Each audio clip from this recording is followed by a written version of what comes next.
بسم اللہ الرحمن الرحیم. شروع اللہ کے نام سے جو بڑا مہربان نہایت رحم والا ہے. الحاقہ سچ مچ ہونے والی. ما الحاقہ وہ سچ مچ ہونے والی کیا ہے؟ وما ادراک ما الحاقہ اور تم کو کیا معلوم ہے کہ وہ سچ مچ ہونے والی کیا ہے؟ كذبت ثمود وعاد بالقارعة وہی کھڑکھڑانے والی جس کو سمود اور عاد دونوں نے جھٹلایا. فأما ثمود فأهلكوا بالطاغية سو سمود تو کڑک سے ہلاک کر دیے گئے. وأما عاد فأهلكوا بريح صرصر عاتية رہے عاد ان کا نہایت تیز آندھی سے ستیہ ناش کر دیا گیا. سخرها عليهم 7 ليال و8 أيام حسوما فترى القوم فيها صرعا كأنهم أعجاز نخل خاوية. اللہ نے اس کو 7 رات اور 8 دن ان پر چلائے رکھا. تو اے مخاطب تو لوگوں کو اس میں اس طرح ڈھے اور مرے پڑے دیکھے جیسے کھجوروں کے کھوکھلے تنے. فهل ترى لهم من باقية بھلا تو ان میں سے کسی کو بھی باقی دیکھتا ہے؟ وجاء فرعون ومن قبله والمؤتفكات بالخاطئة اور فرعون اور جو لوگ اس سے پہلے تھے اور وہ جو الٹی بستیوں میں رہتے تھے سب گناہ کے کام کرتے تھے. فعصوا رسول ربهم فأخذهم أخذة رابية. انہوں نے اپنے پروردگار کے پیغمبر کی نافرمانی کی تو اللہ نے بھی ان کو بڑا سخت پکڑا. إنا لما طغى الماء حملناكم في الجارية جب پانی طغیانی پر آیا تو ہم نے تم لوگوں کو کشتی میں سوار کر لیا. لنجعلها لكم تذكرة وتعيها أذن واعية.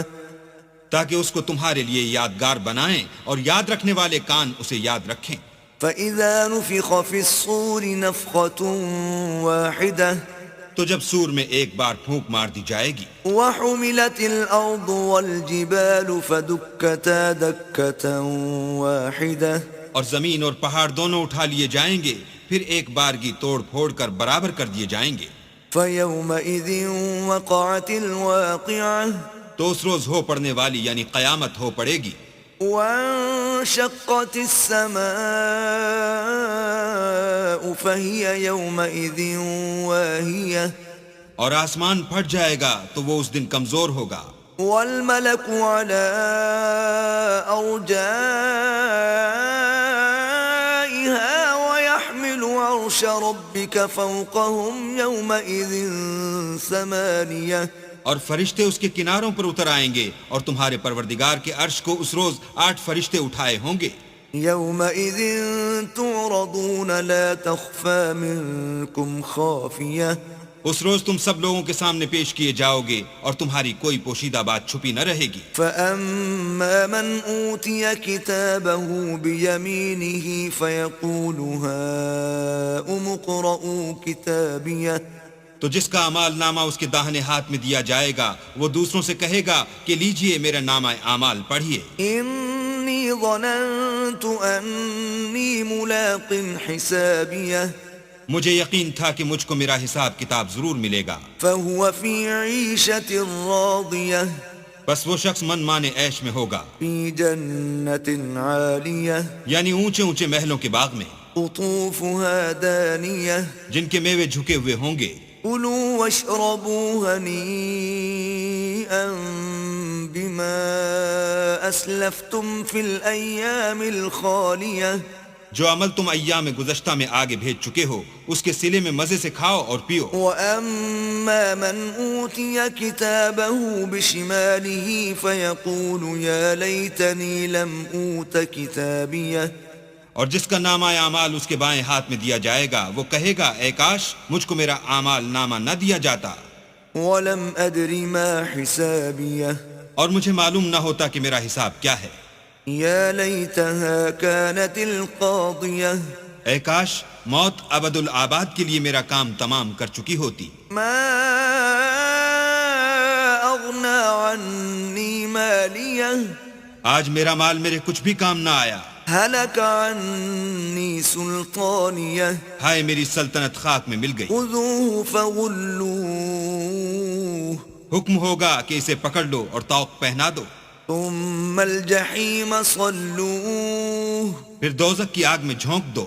ثم في سلسلة ذرعها 70 ذراعا فاسلكوه پھر زنجیر سے جس کی ناپ 70 گز ہے جکڑ دو. إنه كان لا يؤمن بالله العظيم یہ نہ تو خدا جل شانہ پر ایمان لاتا تھا ولا يحض على طعام المسكين اور نہ فقیر کے کھانا کھلانے پر آمادہ کرتا تھا. فليس له اليوم هاهنا حميم سو آج اس کا بھی یہاں کوئی دوستدار نہیں. ولا طعام إلا من غسلين اور نہ پیپ کے سوا اس کے لیے کھانا ہے. لا يأكله إلا الخاطئون جس کو گناہ گاروں کے سوا کوئی نہیں کھائے گا. ولا أقسم بما تبصرون تو ہم کو ان چیزوں کی قسم جو تم کو نظر آتی ہیں وما لا تبصرون اور ان کی جو نظر نہیں آتی. إنه لقول رسول كريم کہ یہ قرآن فرشتہ عالی مقام کی زبان کا پیغام ہے. وما هو بقول شاعر قليلا ما تؤمنون اور یہ کسی شاعر کا کلام نہیں مگر تم لوگ بہت ہی کم ایمان لاتے ہو. ولا بقول كاهن قليلا ما تذكرون اور نہ کسی کاہن کے مزخرفات ہیں لیکن تم لوگ بہت ہی کم فکر کرتے ہو. تنزيل من رب العالمين یہ تو پروردگار عالم کا اتارا ہوا ہے. ولو تقول علينا بعض الأقاويل اگر یہ پیغمبر ہماری نسبت کوئی بات جھوٹ بنا لاتے لأخذنا منه باليمين تو ہم ان کا داہنا ہاتھ پکڑ لیتے ثم لقطعنا منه الوتين پھر ان کی رگے گردن کاٹ ڈالتے. فما منكم من أحد عنه حاجزين پھر تم میں سے کوئی ہمیں اس سے روکنے والا نہ ہوتا. وَإِنَّهُ لَتَذْكِرَةٌ لِّلْمُتَّقِينَ اور یہ کتاب تو پرہیزگاروں کے لیے نصیحت ہے. وَإِنَّا لَنَعْلَمُ أَنَّ مِنكُم مُّكَذِّبِينَ اور ہم جانتے ہیں کہ تم میں سے بعض اس کو جھٹلانے والے ہیں. وَإِنَّهُ لَحَسْرَةٌ عَلَى الْكَافِرِينَ نیز یہ کافروں کے لیے موجب حسرت ہے. وَإِنَّهُ لَحَقُّ الْيَقِينِ اور کچھ شک نہیں کہ یہ برحق قابل یقین ہے. فَسَبِّحْ بِاسْمِ رَبِّكَ الْعَظِيمِ سو تم اپنے پروردگار عز و جل کے نام کی تنزیح کرتے رہو.